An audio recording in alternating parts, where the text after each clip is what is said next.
Om Shanti. Good morning. साकार मुरली 22 जुलाई 2025। बाबा का मीठा मीठा लेटर हम मीठे मीठे बच्चों के मीठे मंथन के लिए। मंथन शुरू करने से पहले पवित्रता के सागर शिव बाबा की पवित्र किरणों के नीचे बैठ जाते हैं और अनुभव करते हैं कि मैं पवित्र स्वरूपात्मा हूँ, पवित्रता के सागर की संतान हूँ। आज की साकार मुरली बाबा कंटिन्यूअस एक बात के ऊपर पूरा ध्यान दे रहा है। धारणाओं की बात है ना। कितनी बार बाबा कह चुका है कि तुम्हें किसी को तकलीफ़ नहीं देनी है, भगवान की निंदा नहीं करानी है। और जब कोई चीज़ भगवान बार बार कह रहा हो, इसका मतलब वो उस पर जोर दे रहा है। अगर वो उस पर जोर दे रहा है तो हमें भी उसकी बातों का ध्यान देना चाहिए, है ना। आज बाबा फिर से कह रहा है कि तुम कितना भी ज्ञान सुनो, बहुत अच्छा सुनाते हो सकता है, लेकिन जब तक तुम्हारे ज्ञान सुनाने में योग का जौहर नहीं होगा ना, तो कोई फायदा नहीं होगा। उसके बारे में बाबा ने टेंशन खिंचवाया है। दूसरी बात बाबा कह रहा है कि यदि कई बार भक्ति मार्ग के बिलीफ सिस्टम है कि परमात्मा तो सब कुछ जानता है, मतलब वो जानी जाननहार है, तो हम पाप कर्म करते हैं तो भी वो जानता है, तो हम कुछ छिपा नहीं रहे भगवान से। भगवान कहता है ऐसा नहीं है। जानी जाननहार का ये मतलब नहीं है कि मैं सबके अंदर बैठ करके जानता हूँ। उसको बाबा ने कहा अंधश्रद्धा की बात की भाव है उसमें फिर, है ना। और मुख्य बात क्या है कि जो हमारे सिर पर बोझा है विकर्मों का, वो तो याद से ही हटने वाला।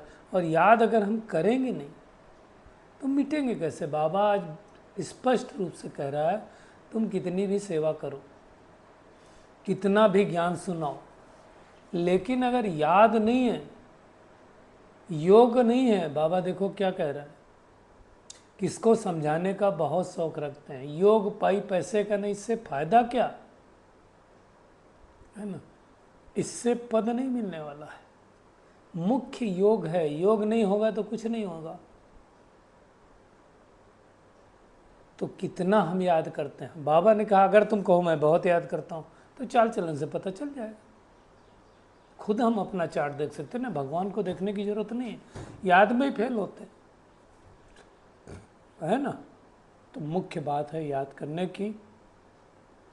बाबा कहता है उसमें तुमको मेहनत करनी है। बाकी बाबा मान लो तुम बहुत याद करते हो, शाबाशी दे, उसका तो फ़ायदा मिलेगा ना।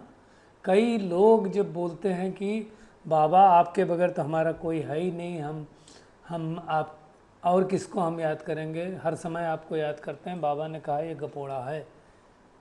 तो ध्यान देना है, बाबा को जानने की कोई ज़रूरत नहीं, जो करेंगे सो पाएंगे। बाबा साक्षी होकर के देखते हैं। और बाबा संग की बात करता है ना।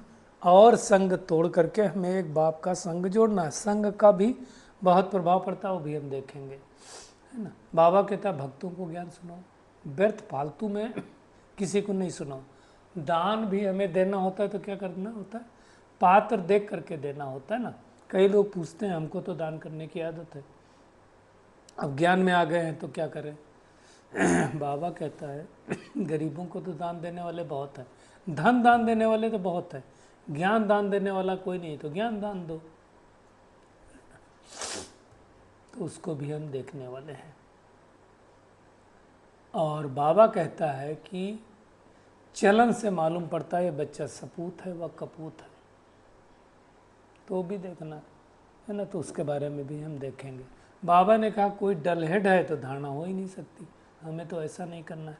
और आज एक वंडरफुल बात लगी बाबा की, जो कहा है कि तुम्हें ढिढोरा नहीं पीटना कि भगवान आ गया। कई मुरली में कहता है ढिढोरा पीटना है, युक्ति से समझाना है। स्थान, व्यक्ति, स्थिति, परिस्थिति देख करके ज्ञान देना है। और हमें पुराने संस्कारों का अग्नि संस्कार अर्थात अंतिम संस्कार करना है। कर्म भोग का वर्णन करने के बजाय कर्म योग की स्थिति का वर्णन करना है। और बाबा ने कहा राजा कोई खुद कर्म नहीं करता है, कारोबारी से कराता है। तो मैं आत्मा राजा हूँ, मन बुद्धि संस्कार क्या है मेरे, करनहार है, मैं करावनहार हूँ, तो उससे कितना काम करवा पा रहा हूँ। तो हम शुरुआत करेंगे आज की कि हमारे सिर पर जो पापों का बोझा है कैसे उतरेगा। क्या ज्ञान सुनाने से उतरेगा, सेवा करने से उतरेगा? क्योंकि एक बात हम सब, अगर हम साक्षी रूप से देखें, क्या कोई आत्मा 24 घंटे सेवा करती हो, ज्ञान सुनाती हो, लेकिन विकर्म एक भी नष्ट ना हो, पूरे पाप कर्म भरे हुए हों, क्या वो आत्मा सतयुग में ऊंचा पद पा सकती है? सोचना, मैं आप सबके लिए होमवर्क दे रहा हूँ। पा सकती है वो? सोच के बताओ।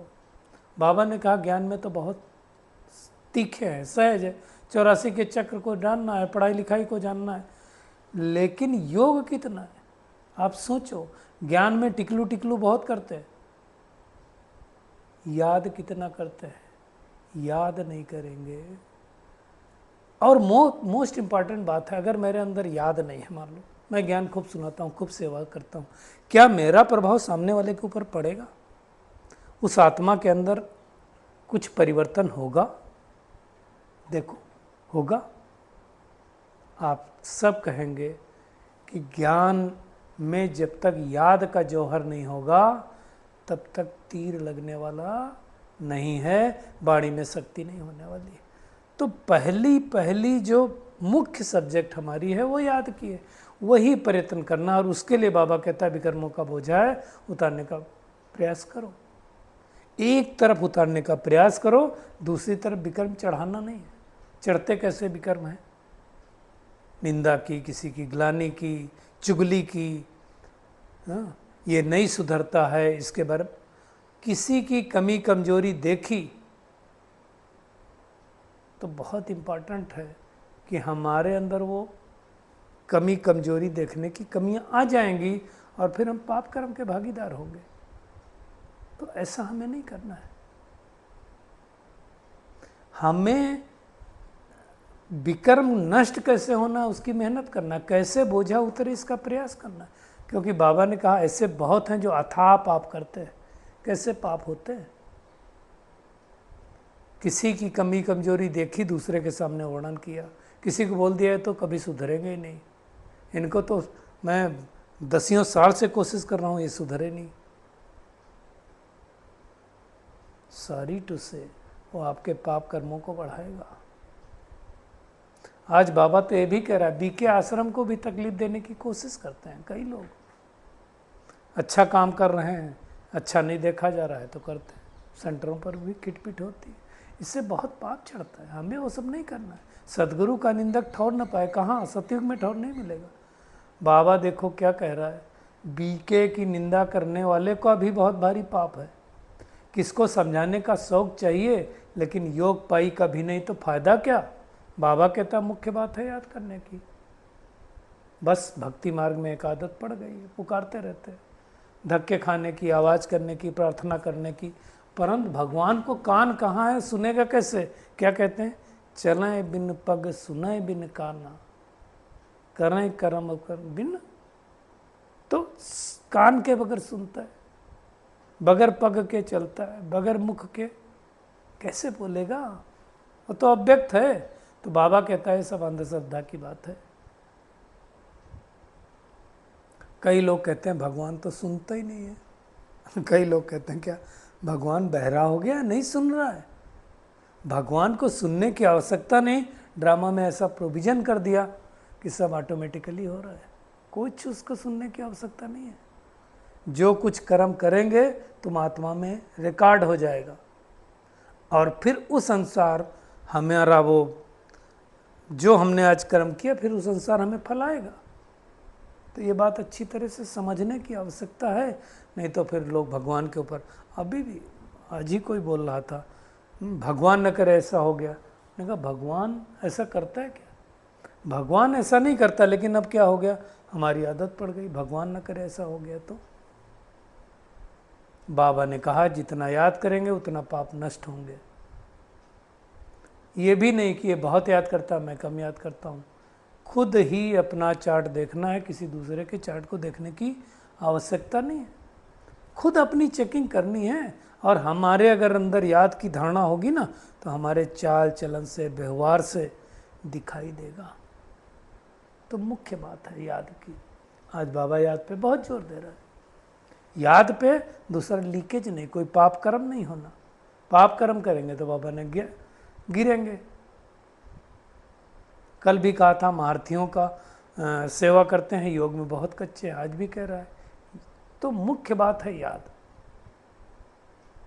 उस पढ़ाई में भी हिसाब किताब तो रखते हैं जब पढ़ाई करते हैं, इस पढ़ाई में भी रखना है हिसाब किताब। बहुत बच्चे हैं कहते हैं हम तो सदैव बाप की याद में रहते हैं। बाबा कहते हैं बहुत बड़ा गपोड़ा है। नहीं, मेहनत बगैर कोई विश्व का मालिक बन नहीं सकता। मासी का घर नहीं है। बाकी बाबा को कुछ जानने की दरकार नहीं है। कई कहते हैं भगवान जानी जाननहार है, सब कुछ जानता है। भगवान कहता है मुझे जानने की जरूरत नहीं है, जो करेगा सो पाएगा। बाबा साक्षी होकर के देखता है। कई लोग बाबा को, बाबा फलानी जगह सर्विस करी, फलानी जगह सर्विस करी, बाबा मालूम क्या कह रहा है। बाबा पूछेंगे तुम याद की यात्रा पर कितना हो, और उसके लिए बाबा आज हिदायत दे रहा है, और संग तोड़ एक बाप संग जोड़ो। देखिए संग का बहुत प्रभाव पड़ता है ना। जैसा संग वैसा रंग, ऐसे नहीं कहा। संगत की ही हिसाब से वैल्यू बढ़ती है। आप देखो, एक ड्राइवर प्रेसिडेंट का, एक ड्राइवर प्राइम मिनिस्टर का, एक ड्राइवर नॉर्मल व्यक्ति का, एक ड्राइवर अंबानी का, क्या फ़र्क होगा सभी उसमें? वैल्यूज हो सकता है जो अंबानी का ड्राइवर हो प्रेसिडेंट के ड्राइवर से ज़्यादा पगार पाता हो, या कोई और व्यक्ति हो ज़्यादा पगार दे सकता है। वैल्यू किसकी ज़्यादा होती है? एक तो हो गया धन वाली वैल्यू, और दूसरी क्या हो गई रेपुटेशन वाली वैल्यू। किसकी रेपुटेशन ज़्यादा है, किसको लोग ज़्यादा पूछेंगे। और इम्पॉर्टेंट बात सुनो, जो अगर मान लो मुकेश अंबानी का ड्राइवर है, तो मुकेश अंबानी जिस गाड़ी में बैठेंगे, मान लो 40 करोड़ की गाड़ी में चलते हैं, कि एग्जाम्पल दे रहा हूँ, उनका ड्राइवर भी 40 करोड़ की गाड़ी में चलेगा, ड्राइव करेगा वो। मुकेश अंबानी पीछे बैठेगा, उसको ड्राइव करने को भी नहीं मिल रहा है, तो क्या कहेंगे ड्राइवर ज़्यादा अच्छा है। ड्राइवर ड्राइवर है, मालिक मालिक है ना। उस गाड़ी में वो ड्राइव जरूर कर रहा है, लेकिन उसकी रेपुटेशन नहीं है। वो जब बाहर निकलेगा तो मुकेश अंबानी को सब लेकर के जाएंगे, पूछेंगे, उसके ड्राइवर को कोई नहीं पूछेगा। चीज़ों को समझो।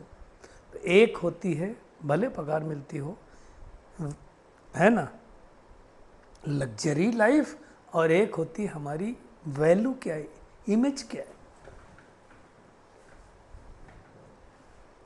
अभी प्रेसिडेंट का ड्राइवर है, उसकी वैल्यू होगी। राष्ट्रपति तो इतनी तो नहीं हो सकती, लेकिन उसकी अलग वैल्यू होगी। तो कहाँ आप किसके संग रहते हैं उसका बहुत प्रभाव पड़ता है। पहले भी सुनाया था कि एक वही बूंद है, कीचड़ में गिरती है तो कीचड़ बनती है, समुद्र में गिरती है तो समुद्र बनती है, लेकिन सीप के मुख में गिरती है तो मोती बनती है। बूंद वही है। तो ये इम्पॉर्टेंट नहीं है कि आप कितना नॉलेजेबल हैं, ये इम्पॉर्टेंट है आप किसके संग बैठते हैं। और उसके लिए बाबा कह रहा है एक बाप के संग में रहो। जो बाप के संग में रहेगा उसको क्या कहना, तो ये देखना है। आज बाबा ने दूसरी बात कही कि कई बच्चे कहते हैं बाबा हमें दान करने की आदत, अब ज्ञान में आ गए, अब क्या करें। तो अगर धन का दान करना है तो बाबा के घर में कर सकते हैं। गरीबों को भी देने की आदत होती है। बाबा कहता है गरीब कोई भूख नहीं मरते हैं। फकीरों के पास भी बहुत पैसे पड़े रहते हैं, और कई बार वो दान दे करके कहाँ कहाँ खर्चा करते हैं वो बात मत पूछो।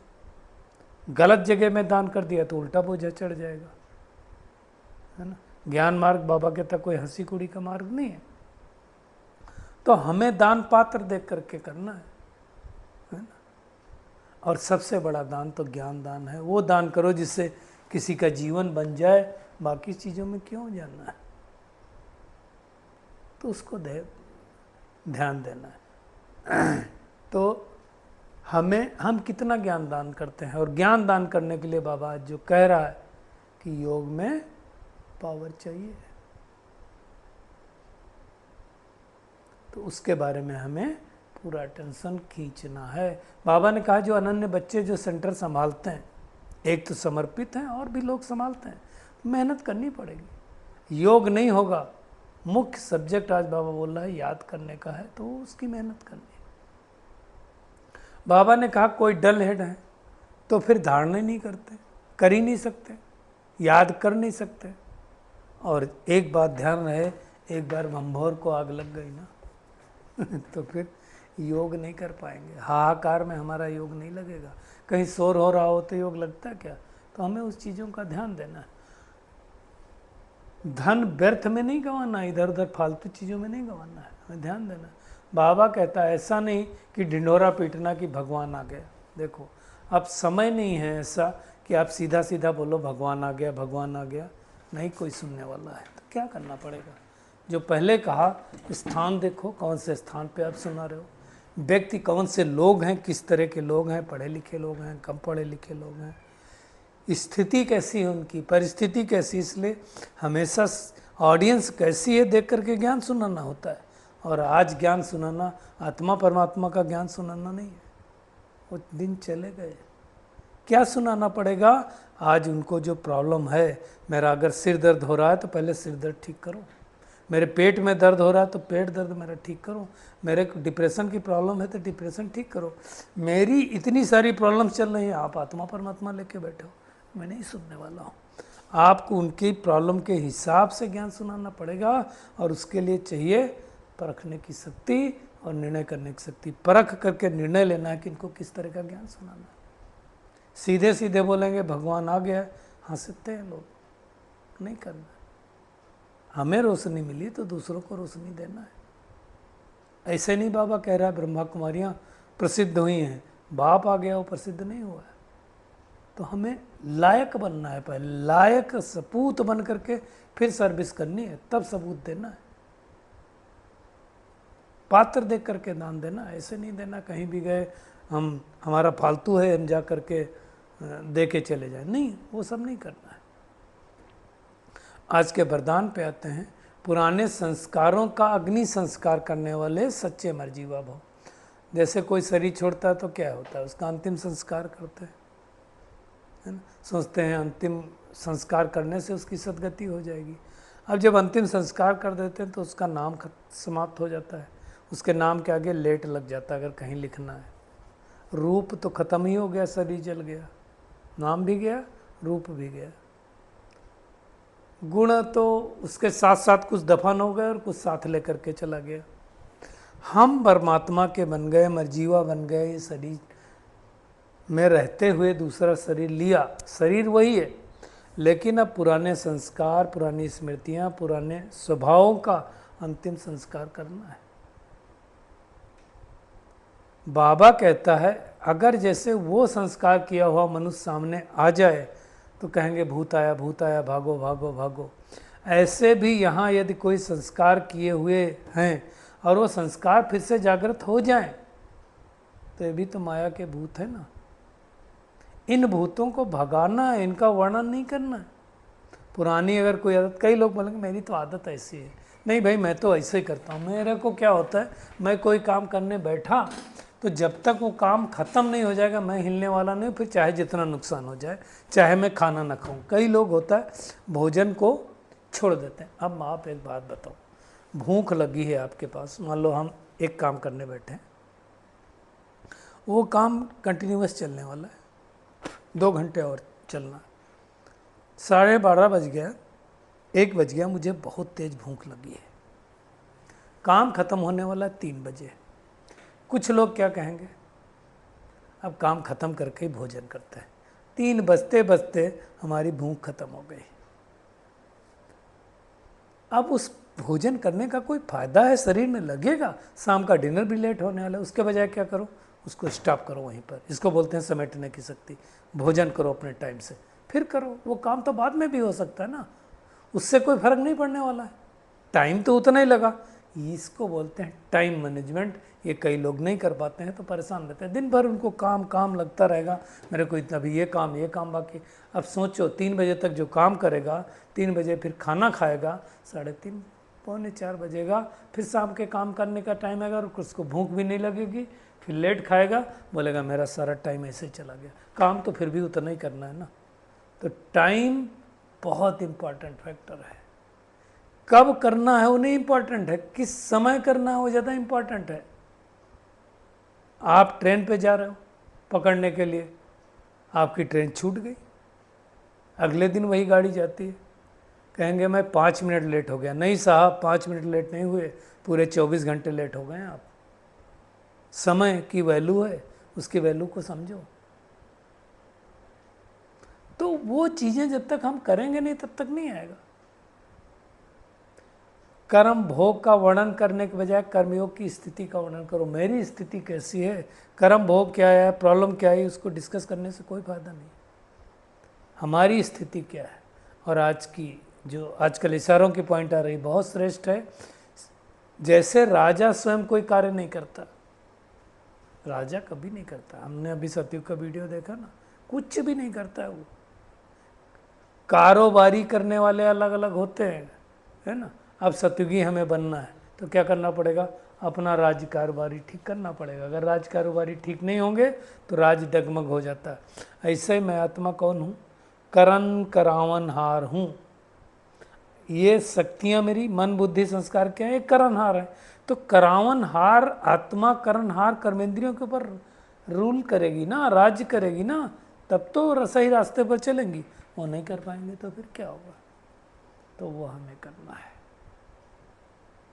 तो आज पूरी मुरली का टेक होम यही है कि पढ़ाई के साथ साथ, ज्ञान के साथ साथ योग की पावर रखनी है, पवित्र बनना है, सपूत बच्चा बनकर, लायक बच्चा बनकर के सर्विस का सबूत देना है।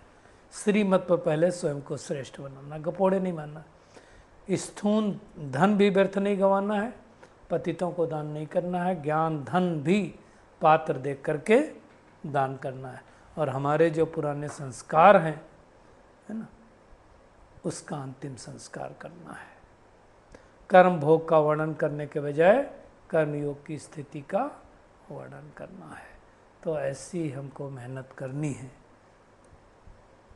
व्यर्थ न सुनना है न सुनाना है। जो भी कर्मों का बोझा हमारे सिर पर है उसको उतारना है। अच्छा, शुक्रिया मीठे प्यारे बाप दादा, शुक्रिया आप सभी का इस मीठे मंथन के लिए। अच्छा, ओम शांति।